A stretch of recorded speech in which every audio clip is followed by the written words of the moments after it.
کے لیے ہاتھ اٹھاتا ہے اور ابو بکر، عمر، عثمان، عائشہ، حفصہ میں نماز میں لعنت کرتا ہے۔ اے اہل سنت، اے سنی قوم، محمد کی بیوی کو جہنمی کہا جائے اور تو لمبی چادر تان کے سوتا رہے، مصطفیٰ کے پیارے ساتھیوں کو جہنمی کہا جائے اور تجھے اپنی دکان اور کاروبار سے فرصت نہ۔ اگر آپ پہلی مرتبہ ہمارے چینل پر تشریف لائے ہیں تو آپ کا خیر مقدم کرتے ہیں، پلیز سبسکرائب کر لیجئے۔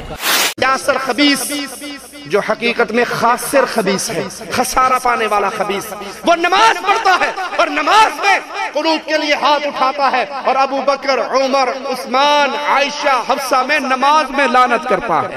وَلَعَنَ أَعْدَاءَهُمْ أَجْمَعِينَ وَخُصَّ بِاللَّعْنِ أَبَا بَكْرٍ وَعُمَرَ وَعُثْمَانَ وعائشة وحفصة وقتلة الحسين عليه السلام۔ اِنَّا لِلَّهِ وَإِنَّا إِلَيْهِ راجعون۔ اس کلپ کو دکھانے کے دو مقصد ہیں۔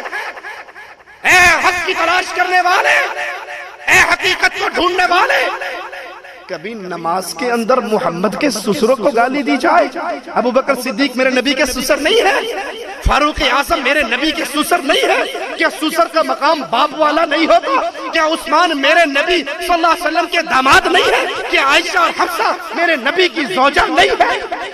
نماز میں ان کو گالی، جن کی عزت، جن کی عصمت، جن کی پاکیزگی عرش والا اپنے عرش سے بیان کرتا تھا، ان کو گالی دیتے ہو، نبی کے ساتھیوں کو گالی دیتے ہو اور اس کو اللہ کی قربت کا ذریعہ سمجھتے ہو۔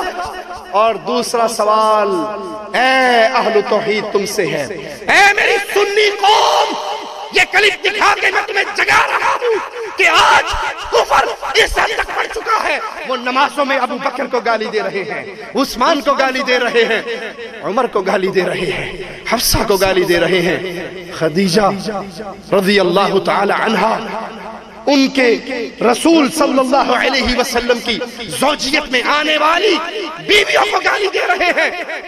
آپ کا اور میرا کردار اس کفر کو روکنے کے لیے کیا ہے؟ کیا جواب دو گے؟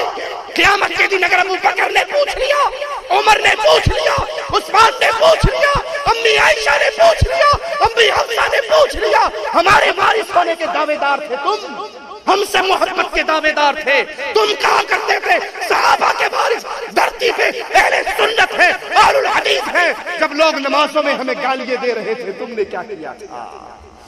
تم نے میرے نبی کی بیویوں کی عزت کو بلند کرنے کے لیے کیا کیا؟ ارے ان کی عزت کو تو رب نے بلند کر دیا، لیکن دشمنوں کا منہ بند کر کے خود اپنے آپ کو تو جہنم سے بچا لو۔ آج یہ کیفیت ہے، میرے نبی کے صحابہ پہ لعن طعن ہوتی ہے، یہی خاسر خبیث سیدہ عائشہ کی وفات پہ جشن مناتے ہوئے کیک کاٹتا ہے، اس کیک پہ لکھتا ہے عائشہ فی النار۔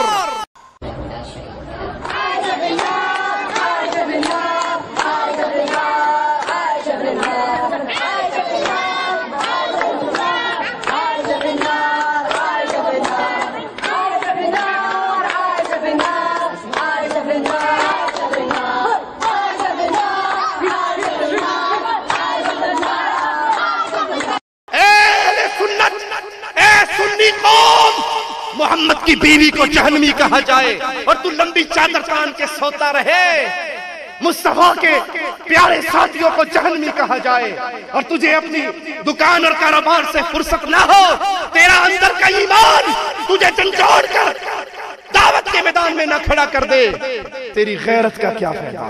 تیرے ایمان کا کیا فائدہ؟ تیرے مال کا کیا فائدہ اگر یہ مال امی عائشہ کی عزت کے دفاع پہ خرچ نہ ہوا؟ بے شمار دینی اور تعلیمی ویڈیوز دیکھنے کے لیے ہمارا چینل سبسکرائب کیجئے اور ہماری نئی ویڈیوز سے اپڈیٹ رہنے کے لیے بیل آئیکن پر کلک کیجئے۔